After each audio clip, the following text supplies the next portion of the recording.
the Bank.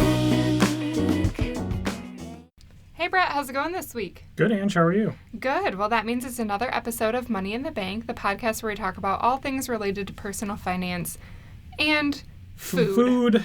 Food. So we have been very excited to do some episodes on food. I doubt this will be the only one we ever do. This will probably be the first of many because we love to talk about food. Excellent. This is my playhouse. So, well, Brett, are you ready for your trivia question then? All right. I should do well.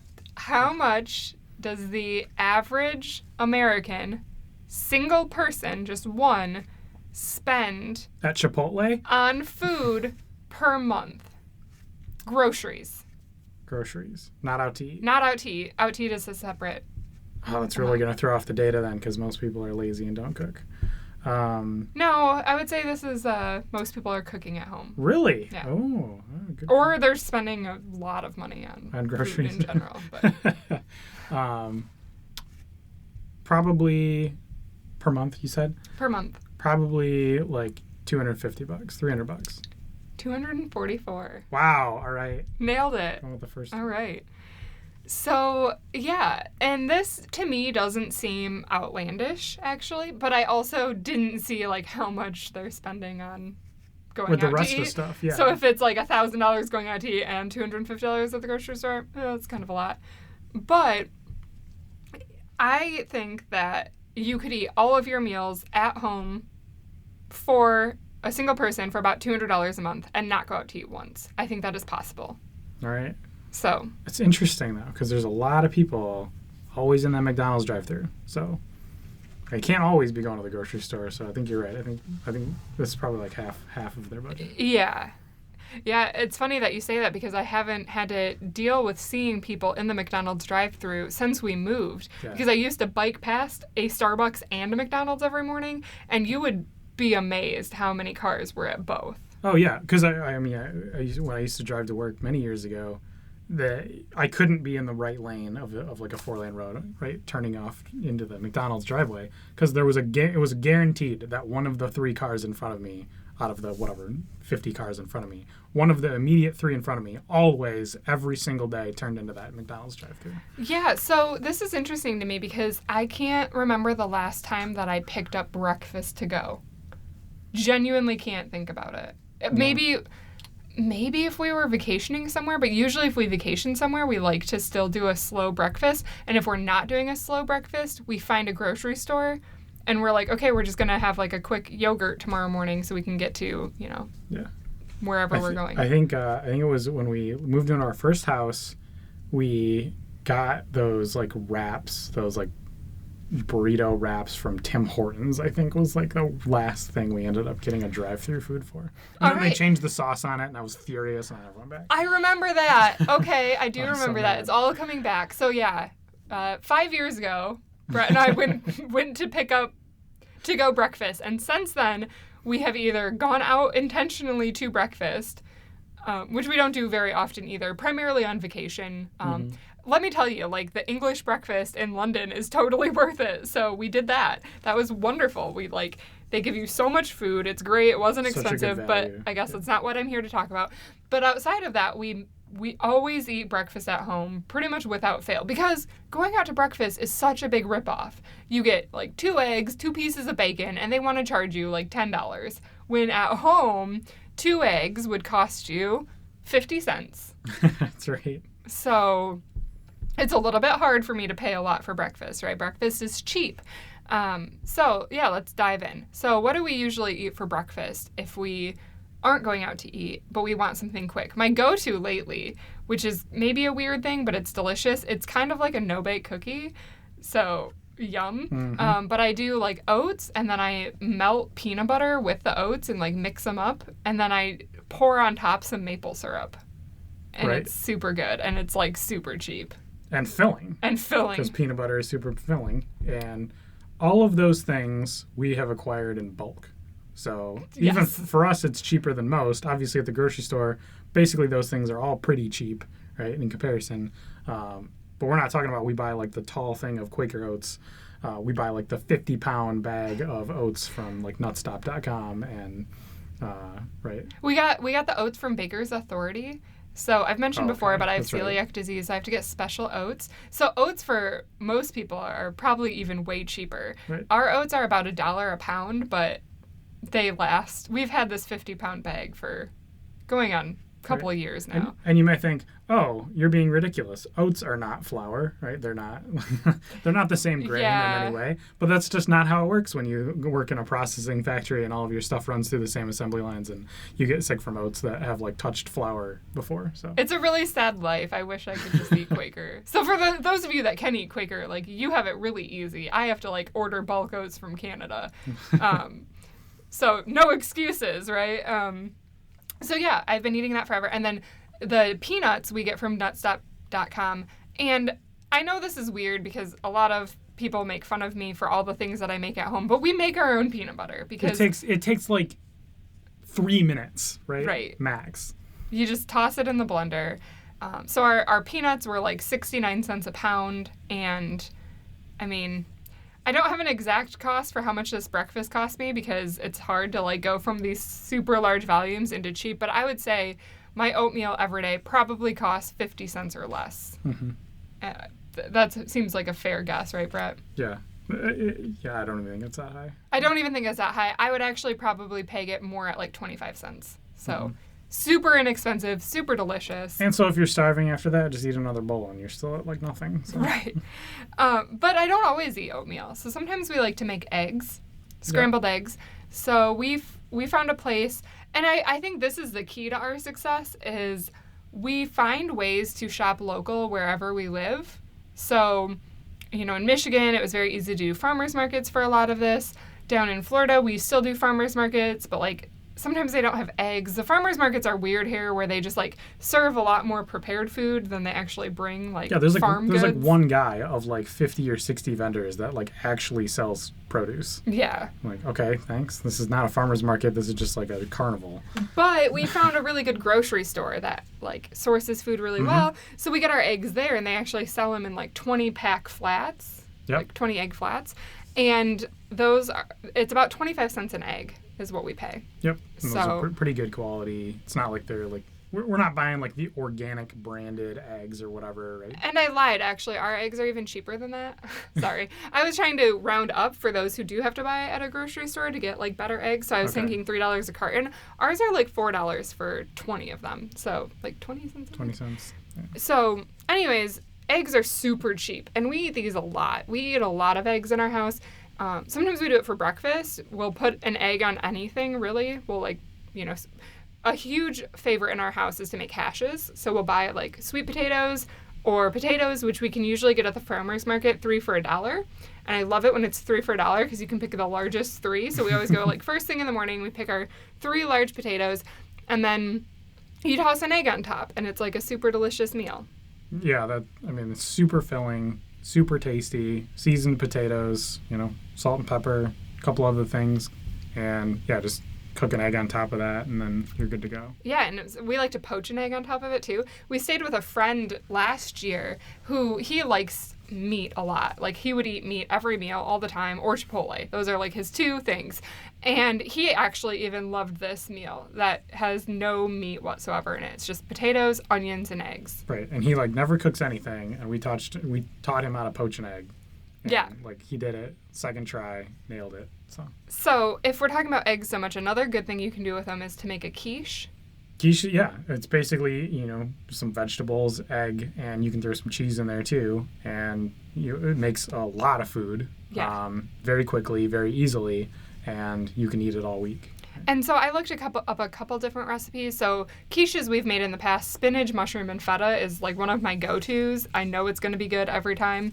Or we've done like bacon and vegetables. And you're still getting away at about $1 per slice. Right. It's a great vehicle for food because you can just throw in whatever's like, oh, I've had these like mushrooms in the fridge for a while, so I'm just going to toss these into this like quiche, right? Yeah. Or just whatever vegetables are in there. Or whatever seasonal vegetables Broccoli, you can find or something we eat seasonally no matter where we live, and that is how you get good deals on produce.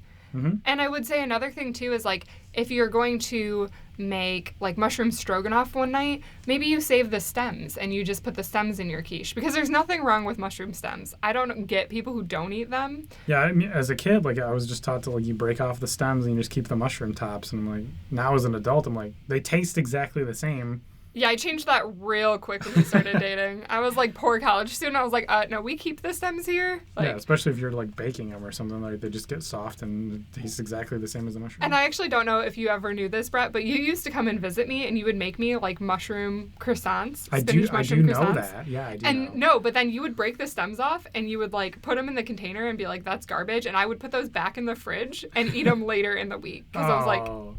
precious food. Now you make fun of me for eating weird stuff in the fridge that's That's been there not for a weird. long time. It's mushroom stems. I didn't know what you were doing. I was like, why is he breaking off? Anyways, so that's a good thing to do. Another big thing we do, kind of going back to the oat train of thought, is making granola. Mm-hmm. And Another super easy, fast thing to do. yeah, we just toast some nuts and oats and maybe toss in some like raisins or seeds or cinnamon or honey, kind of whatever we want to put in it. And this is about 60, 70 cents per serving. And so then you can always put milk on top, but dairy's kind of expensive. Dairy is in the breakfast category, even when you're talking about any of the other categories, cheese or anything else. Dairy is one of the most expensive components you can add to a recipe, right? That's just a fact, right? Unless you're getting stuff on super sale or something. That and meat are the two biggest factors that are going to drive up the price. So another thing that we do a lot for granola or potentially smoothies is we'll make like a nut milk. So we'll buy almonds in bulk or cashews in bulk or whatever we can get a good deal on, really, and then make nut milk out of that. And so then when I put that on granola, it's a cheaper way to have the same effect. Right. It's not that nuts are that cheap either, though, right? No, but when you buy like a pound of nuts for $6, let's say, you could probably get about 4 gallons out of that. So then you're looking at about $1.50 a gallon, which I haven't seen milk that cheap in a while. Right. Yeah. So yeah, because it's usually like 2 something a gallon. I don't know. We never buy it by the gallon anymore because we usually buy like half gallons or something. Yeah, I think here even it was like 3 something a gallon. So anyways, but we don't do that all the time. Sometimes I'll just make granola bars and then we can snack on those. Smoothies, we actually do a decent amount. And when I was looking up smoothie recipes, a lot of people put in like milk and yogurt and all this crazy stuff. A lot of times I end up just doing water instead of milk. Mm-hmm. And it tastes fine. Yeah, I never noticed a difference. Because a lot of people, even when you buy a smoothie in like the smoothie shop or whatever, right? They just mix it with ice. They blend it with ice. Right. And so that's basically, okay, they're just adding a ton of water to your smoothie. Normally we use frozen fruit. Yeah, so we'll do bananas because those are super cheap. Bananas, avocado is actually really good also. It sounds like a weird thing to add into a smoothie, but Makes it really creamy. Yeah, it turns out. And the flavor is really good still. And we bought the avocados when they were like 4 for $1. Mm-hmm. And we froze them, and they're fine to freeze. Right. And we bought blueberries and strawberries when they were in season, or we actually picked our own in that case. But so we just have like them, and those are in our freezer also, and then we'll just throw things in there. So, and bananas are always pretty inexpensive no matter where we go. So yeah, buying fruit in season is the key there. And then a lot of times if we have spinach in the fridge, I'll just toss a handful in as well. And then I just blend it all up, and it turns out pretty good. Mm-hmm. So that's about $1 to do that. And then the other thing that I do sometimes is I make muffins. So I'll do like lemon poppy seed has been a favorite lately. I also made like sunflower seed and chive ones recently because we have a ton of sunflower seeds. And those are actually pretty good too. They were. They tasted like garlic or sour cream and onion chips. Is Yeah. kind of like how they ended up. So muffins typically that I make end up being around 30 to 40 cents each, which is a good value for what that is. But a lot of this stuff, though, is like make ahead, like make on the weekend, make on like Sunday afternoon, and then you have it for the week, right? Because I'm not going to, before I go to work in the morning, I'm not like starting to make muffins. I'm not starting to make potato hash, right? Correct. That takes 45 minutes. Yeah, those things would be make ahead. But sometimes on the weekends we will do a big batch of potato hash, and then we just reheat it up really quick in the morning. Right, yeah. And that lasts us all week, so... The things that I would make in the morning, like during the week, are my oat thing, my peanut butter oats and maple syrup. Yeah, that takes 30 seconds in the microwave. Yeah, or even scrambled eggs because those don't really take that long on the stovetop. I just like toss in my olive oil, toss in my eggs, whip it around, and then within like a couple minutes, I have scrambled eggs. Mm-hmm. So the other thing you can make is what I used to make is overnight oats, and so you can just like put together in a ball jar just like a couple ingredients, and then it's soft and ready to go in the morning. So you can just grab it on your way to work, or eat it when you get to work, or just eat it real fast before you jump in the car or whatever. And that's just like oats and some form of like yogurt or nut milk or real milk, just something that's kind of like wet and saturates the oats, and then some kind of fruit. And then that's kind of like a good kind of balanced breakfast anyway. It's kind of like you were eating oatmeal basically. But And another common breakfast that we do, or this could be any meal really, is breakfast tacos. So we'll just get like a thing of sausage, some eggs, toss it in tortilla shells. But I mean, tacos in general can go a long way because you're not putting that much meat in each one. You're putting in a bunch of other like vegetables, whether it's like, or for breakfast, you're putting in eggs. For dinner, you're putting in like lettuce and tomatoes and avocado. Breakfast tacos can go anytime. I will eat those any time of day. Yeah, we had some friends down a few weeks ago, and we were like, oh, we're going to make breakfast tacos. And they were like, do you have the stuff? And I was like, no, but we live by a grocery store, and it's great. And we whipped them up, and like everybody loved them. And I think it was like $15 total for everything. And we bought, like I said, we didn't have any of the ingredients. Right, for 4 people, and we had some 5 leftovers. people. Oh, yeah. There were 5 of us. That's right.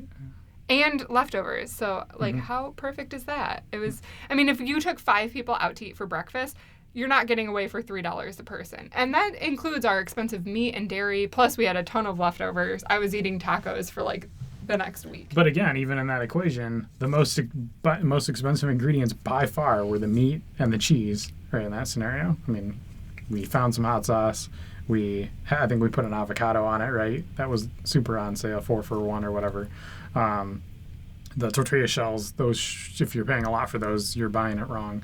And right, and the eggs, right? And the eggs go a long way. So yeah. Okay, so now that we've spent over half of our episode talking about breakfast, let's move on, shall we? So for lunches, I think this category will be faster because I pack my lunch almost every day. And I like it to be simple. So typically what I'll do is I will make a big salad that will last me a couple days. And then, maybe Wednesday night I have to remake it for Thursday and Friday. But I'll switch it up. But I went to budgetbites.com actually to look at like their collective salad price. And so they said about $1.50 per serving. And I think I agree with that assessment. I think when we make our salads, that's about where it would come in. Mm-hmm. And so you can do any type of like lentils or beans on it to get some protein on there for a very low cost. And then we always kind of do a mixture of like tomatoes or cucumber or carrots. And maybe instead of like lentils or beans, sometimes we do those. Sometimes we do like seeds, like sunflower seeds, or we'll toss on pine nuts or anything like that. And then your lettuce. And I always like to finish it off now with a homemade dressing and I will say olive oil is a great thing to like buy in bulk because you can get it very cheaply. Mm-hmm. And I'll just toss in some olive oil, some balsamic, and then I'll throw in seasonings, maybe a little bit of mustard or whatever else I want, shake it up, and it somehow always turns out super delicious. Right. You put like lemon or orange in it one day too. Yeah. Some type of citrus. You can get crazy. But versus buying like a whole like bottle of salad dressing in the store for like $5 or whatever. Salad dressing is really expensive. So I can make like the same little squirt bottle value in the store. It would probably cost me about $3. And I probably make it at home for maybe like $1. I don't even know if it's that. Yeah. Because I'm being aggressive with my pricing. Oil, yeah. Right. So, and it's way better too. It's pretty darn good. Yeah. So that's a good thing to make. And another big thing we'll do, like especially when it's colder out, we'll do a lot of soups or chili or curries. And these are also pretty inexpensive. I was seeing a range, again, from about $1 to $1.50. And the beauty of a lot of these is you can, like, toss it in your crock pot. So, like, on Sunday, you can just toss all the stuff in your crock pot, and then you'll have, like, you can portion out and have lunch all week. Right, and soup makes so much for so little, right? I mean, most of the ingredients are really inexpensive, and then you have it for at least a week, right? If you're eating by yourself, definitely. If you're eating for 2 people, usually it also lasts like 4 or 5 days, easy. A lot of crock pot meals are like that, though, too. Not just soup related. Soup just gives you more volume because there's a lot more liquid involved, so it fills you up faster. Right. But But yeah, that's typically what we end up doing for lunches. And then a lot of times we'll have like a snack with it. So maybe a muffin if I make like more savory type muffins, or a piece of fruit, or, you know, something like that we'll have with it. So I actually do have a snack budget in our budget as well. So Hey, you can also make your own potato chips, and those are super cheap and can turn out very good. Yeah, that's true. So I put about $1.50 in for snacks, which could cover kind of any of those things I mentioned, or trail mix, or whatever you want. Okay, We were making trail mix for a while, which was like super inexpensive because we had our bulk peanuts, and then you get raisins, which are not super expensive, and then like chocolate chips. And it's super easy, super good. Yeah. All right, dinner. This one, there's a lot you could do for dinner, right? Options are unlimited. But if you're busy and you're like running around, honestly, I grew up and lived and survived on casseroles. So anything can be a casserole if you're from the Midwest. I've learned that that's not true here. Really? So we moved to Florida, and I was like talking about casseroles at work one day. And like a lot of my coworkers are from the Midwest, and they understood. And then some people were like, "What do you mean you make like tater tot casserole? That's like such a weird thing." And I was like, "What are you talking about? If you haven't had tater tot casserole, you're missing out." Yeah, you can basically throw any ingredients into a baking dish and throw it in the oven. As long as it's cheesy and creamy, like nobody's gonna argue with you about it. Or maybe not cheesy, because that sounds expensive, Brett. It does. And the creamy part usually also expensive. But you can do like enchilada casserole, which is super delicious. Chicken and rice is another big one I do. Really anything in rice. It's going to be a pretty inexpensive meal. We do stir fries a lot for dinner too, and stir fries go a long way too, it seems like, to toss over rice. Or you can do, again, curries are really good. There's a lot of, cool stuff in that ballpark that I would kind of all lump together. And looking up different recipes, you can get away with doing that for about $1.15 to $1.50 a person. Right. So again, a lot of the things that we've listed in this menu did not include a lot of like really carb heavy things, other than things that were like really potato-y. But obviously, Angela can't eat flour, so a lot of the stuff that we eat doesn't include like baked goods or like pastries or stuff like that, right? So it's not like we're eating a lot of donuts or egg, not egg McMuffins, but English muffins or bagels or cereal, right? That's not pancakes. That's not a lot. We're trying to stay away from a lot of that stuff. A lot of people stay away from a lot of that stuff, usually because if you buy it in the store, it's usually a lot of sugar associated with those things also, right? And a lot of people try and stay away from that also. But so we stick more on the spectrum of not as bready, more vegetable, more fruit vegetable, potato based, other kind of carbs that are not bread flour. Which is a good point, because like for dinner you can make spaghetti pretty inexpensive. Right. I mean, because pasta is the other thing on this list that we haven't really talked about in general, right? It's like pasta is pretty inexpensive. If you get it in bulk, if you get boxed pasta, that's not as expensive. Like I feel like macaroni and cheese when I was a kid was way cheaper than I feel like it is in the store now. Because we always have to buy gluten-free macaroni and cheese, which is way more expensive. So we don't buy it very often. But like I always see that like pasta will still be on the 10 for 10 at Meijer, which means each box is $1. And like each box of spaghetti noodles is going to be like 4 servings, right? So you could have a week of spaghetti for $1 plus a can of marinara sauce, which is a couple bucks, right. Maybe 3, if you're getting a little bit nicer one. And a lot of times those are on BOGO too, so you can buy 2. And like that's a really inexpensive meal. And also you can make your own marinara sauce. So we can tomatoes every summer, and then we put them in chili. We'll make marinara sauce, and it's really not that hard to go from a can of tomatoes to producing marinara sauce, and it's really inexpensive. Right. So it's a couple extra seasonings, maybe some tomato paste, right? Not a whole lot of expense plus the tomatoes. Yeah. And then a lot of times for dinner, another thing I wanted to mention is if you just want to keep it easy, let's say you didn't make a casserole, then don't ever forget that you can literally just take any in-season cheap vegetable. So like this week for us, zucchini was 5 for $2, right? And some of them were pretty big. So I could literally just take a zucchini, chop it up, throw some olive oil on it and bake it, and then just cook up like some meat to go with that. Right. And that's a meal. So we just pull out like a pound of pork out of the fridge or something. Yeah, cook it up, and when we have like little pork zucchini boats, right? Right. Yeah, and I think the key there is like when we do that, we don't eat a ton of meat. It's more like an accent. So something I made recently, I always call them hobo pies in my family. So you chop up potatoes, carrots, and onions, and then you put in like some garlic and some seasoning, and then you toss like a little burger patty on top. And when I make my burger patties, they're usually a sixth of a pound or a quarter of a pound. So then out of that, we get like, 4 to 6 meals from it. And I put sweet potato in last time, so it was like super delicious, super filling. We were like very happy with it. Mm-hmm. And it was probably not even $1.50 to make per serving. Right. Super. You just wrap. It's tinfoil packs, right? Is what you make, and then just bake them, and then they all just come out, and they're all super good. I don't know why they're so good, but as far as cooking things go, I just devour that every time we eat it. It's just all the flavors just mingle together in those packages so effectively. Yeah. So we'll say, dinner and lunch, I'm giving you about $1.50 for each one. So that's at 3. And then breakfast, I'm aggressively giving you $1, even though if you just like ate some oats, you'd be at like 25 cents. So right. There's a range here, right? So we're at about $4.50 there.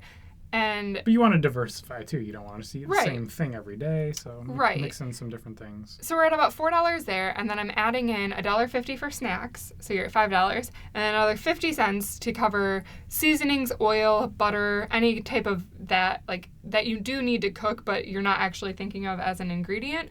That seems pretty generous because those things are pretty inexpensive to right. use. And so we're at about $6 a day, which if you have a 30-day month, you're at about $180. So we're coming in $60 less than the budget that we were given at the beginning of the episode. And that's assuming that you're eating 100% on your own, right? Right. Not going out to eat ever. Right. For that. And so obviously, like, everyone's budget is going to vary. I think trying to keep it around $200 per person per month is totally doable. Brett and I actually try to keep it around $150 per person per month. So that is something that you can do. And I would say to accomplish that, like, you might also increase your budget a little bit because, like, right, I didn't mention on here, like, what if you just want a steak? Well, it's still cheaper to just, like, go buy a nice steak in the store, cook it up at home and eat it. And who cares if you go, like, $5 over your, allotment for that meal. Like, you can get back on track by eating oatmeal for the next 2 weeks. Right, but versus, like, going to buy it at a steakhouse where it's somewhere in the neighborhood of, like, $27 for that steak. Yeah, and I actually, one time, somebody told me, like, it's cheaper, instead of going out for, like, the nice things to have a nice dinner, it's, like, better to cook those yourself because then you don't have the risk of, like, wow, they ruined my lobster tail that I was, like, so excited about. And then, like, go out for the things that are, like, really good but not that expensive. So, like, there's a lot of that by us. Like, we love to go to different restaurants and spend maybe, like, $16 and both of us can eat something good. Right, yeah, because, I mean, there's a lot of just different categories of food or different ethnicities of food that, aren't in my wheelhouse to make on a regular basis, but are, like, super cheap and super easy and, like, really great from all those. Like, Colombian food here is amazing. There's a lot of Asian food here that is super good. And, some of that stuff takes a long time to make in batches. Like, if you're going to have, like, pho, which is the Vietnamese soup, like, it takes a long time to make the broth, like, effectively. But it's super good. But there's not a lot of effort there. It just takes a lot of time. So the soup overall is, like, pretty cheap because they make such large batches of it. But I get to benefit from that. It doesn't take up my kitchen for 3 days. Right. And it's yummy. So, do you have anything else to add? Any other hacks that we do? Any types of food that you notice we buy more often to keep our expenses down? Right, our trends are, buying in bulk helps us a ton because we know we're going to use those ingredients. And they tend to be things like oats that are pretty cheap anyway, but if you buy them in bulk, they're just, like, surprisingly extra cheap. Nuts are another good one. Anything that you may find in, like, a bulk bin in, like a Trader Joe's or, like, a Whole Foods or whatever, we just, like, looked at one of the labels of the grocery store one day and we just, like, found out where they were getting theirs. And we were just like, okay, we're just going to go straight to the supplier. And that's how we cut out the middleman basically for that. Having a blender is another good one. So we got like a pretty good blender, but we use it all the time. We used it in the recommendations for smoothies. We use it for making our own peanut butter. We use it for making our own nut milk, right? So that factored into kind of a lot of the things that we make on a regular basis now. So that, luckily for us, was not a purchase that just like sits on our counter and never gets used. But does help us a lot in making our own ingredients. And we just try and intentionally not go out to eat as much and make that kind of like a challenge to ourselves. And that just forces us to get a little bit more creative with things that we do already have in our pantry when we don't want to like have to go to the grocery store or anything. And I would say another thing to add there is we very rarely go out to eat because it's more convenient. So if we're like, oh, tonight's a busy night and it's just going to be easier to pick up food. We don't really do that. We don't really grab takeout. If we go out to eat, it's more to have the experience of like we're going to spend time together and like have a nice meal together. And we treat it a lot more, I guess, like other cultures do, where it's a slow evening out where you're talking and enjoying yourself. When we know that we're going to have like a busy week or a busy night, we find a way to make something quick at home, because you'll find that it really, once you kind of improve your cooking skills, it is nothing for me to like reheat something or toss, steam broccoli really quick and just eat a huge plate of it. Like, that's not hard. And so I'm not going to like go grab some food when, even people who go out to eat for lunch at work, typically that involves getting in your car, driving somewhere, grabbing the food, bringing it back to the office, where if you just took some time that morning, you could throw together a peanut butter and jelly sandwich and pack a bag of baby carrots in no time. Mm-hmm. So once you start doing it, you realize that it's like not hard at all to just make your own food.